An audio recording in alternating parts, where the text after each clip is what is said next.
ফরিদপুরের ৪ সংসদীয় আসনের সীমানা আগের অবস্থায় ফিরিয়ে দিয়ে গেজেট প্রকাশের রায় বহাল রেখেছেন আপিল বিভাগ। সোমবার প্রধান বিচারপতি জুবায়ের রহমান চৌধুরী নেতৃত্বাধীন আপিল বিভাগ এই আদেশ দেন।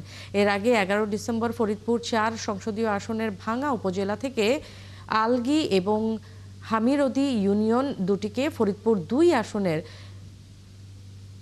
নগকান্দা উপজেলার সঙ্গে যুক্ত করে নির্বাচন কমিশনের প্রকাশিত প্রজ্ঞাপন অবৈধ ঘোষণা করেন হাইকোর্ট।